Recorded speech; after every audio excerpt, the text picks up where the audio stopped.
دنیا کا دوسرا بڑا صنوبر کا جنگل خطرے میں ہے۔ بلوچستان کے دارالحکومت کوئٹہ سے 127 کلومیٹر کی مسافت پر واقع یہ وادی زیارت ہے۔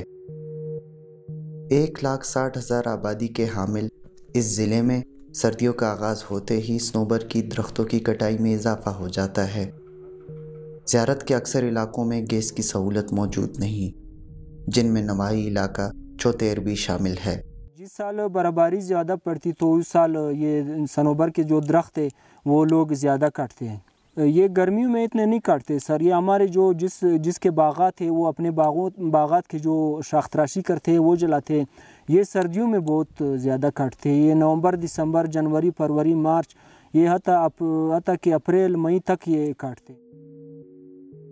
1,10,000 ایکڑ کے رقبے پر پھیلے صنوبر کے اس جنگل کو یونیسکو نے بائیوسفیر کا درجہ دے رکھا ہے۔ اس جنگل کے تحفظ کے لیے محکمہ جنگلات کی جانب سے 200 ملازمین ڈیوٹی پر مامور ہیں۔ جنگلات کی کٹائی کو روکنے کے لیے 1890 میں بننے والا فارسٹ ایکٹ اس قدر کمزور ہے کہ ملزمان قانون کی روح سے 5,000 روپے تک کا جرمانہ ادا کر کے عدالت سے بری ہو جاتے ہیں۔ نیا فارسٹ ایکٹ 2022 صوبائی اسمبلی سے تو پاس کرا لیا گیا ہے، لیکن تاحال عملی طور پر نافذ نہیں ہو سکا۔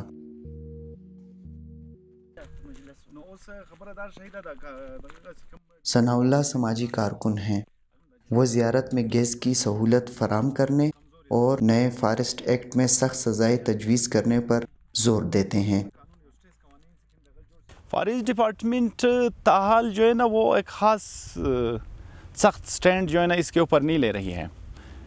اگر کوئی بھی بندہ پکڑا جاتا ہے تو اس کے اوپر ایک جرمانہ رکھ دیتے ہیں، وہ جرمانہ ادا کر دیتے ہیں، باقی جو ہے نا وہ کچھ نہیں ہوتے ہیں اس کا۔ گورنمنٹ اس کی جو فارسٹ لا ہوتی ہے اس میں بھی جو ہے نا امینڈمنٹ کرنے کی ضرورت ہوتی ہے، اور ایک خاص جو ہے نا سٹریس قوانین جو ہے نا لاگو کرنے کی ضرورت ہوتی ہے تاکہ ایک تاریخی جنگل کو بچایا جا سکے۔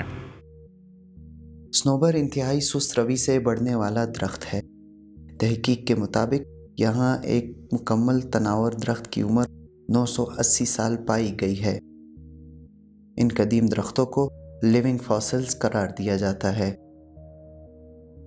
جامعہ بلوچستان کے باٹنی ڈپارٹمنٹ کی اسسٹنٹ پروفیسر ڈاکٹر شازیہ سعید بتاتی ہیں، جس جگہ صنوبر کے بیج پائے جاتے ہوں اس علاقے کی حفاظت ضروری ہے۔ مقامی افراد صنوبر کے بیج اکٹھے کر کے ادویات میں استعمال کرتے ہیں۔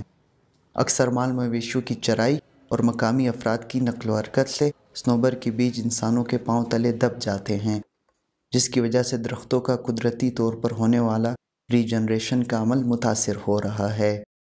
ایک مسیل 2 ایک پیراسائٹ ہے، اسپیشلی وہ اس پہ بہت ڈپینڈ کرتا ہے، تو وہ جو ایک آپ کا ہیلدی ٹریز ہیں وہ بہت دن بدن کم ہو رہے ہیں۔ اس وجہ سے جو سیڈز ہیں ان کی ڈسپرسل بھی افیکٹڈ ہے، کچھ ایسے بیٹلز ہیں وہ اس کو افیکٹ کرتے ہیں۔ تو اگر آپ ری جنریشن پیٹرن ہم فالو کریں تو اس کی جو گروتھ ہے ٹری کی جتنی ہونی چاہیے اس ریجن میں وہ کم ہے، and it is depleting day by day. تو اب تک ہم IUCN کی ریڈ لسٹ کے اکارڈنگ بھی دیکھیں اور خود اپنی اسٹڈی کو دیکھیں تو ہمیں یہ کافی تھریٹنڈ نظر آ رہی ہیں species as a living fossil and a bio reserve. اب آپ کا یونیسکو اور پورا انٹرنیشنل فیم کا فارسٹ ہے، تو ہم سب کی کمبائنڈ ایفرٹ کی ضرورت ہے۔ درختوں کی کٹائی کی اہم وجوہات میں مقامی افراد کی جانب سے درختوں کو کاٹ کر ان کی جگہ باغات لگانا اور درختوں کی لکڑیوں کو بازار میں فروخت کرنا بھی شامل ہیں۔ محکمہ جنگلات کے چیف کنزرویٹو آفیسر غلام محمد کہتے ہیں کہ جنگل کی زمین کو چراگاہوں کی غرض سے استعمال کرنا جنگل کے ری جنریشن کے عمل کو متاثر کر رہا ہے، جس پر قابو پانا مشکل ہے۔ تاہم وہ دعویٰ کرتے ہیں کہ خرواری بابا کے مقام پر جنگل کے گرد باڑ لگائی گئی ہے تاکہ قدرتی طور پر ہونے والا ری جنریشن کا یہ عمل متاثر ہوئے بغیر جاری رہ سکے۔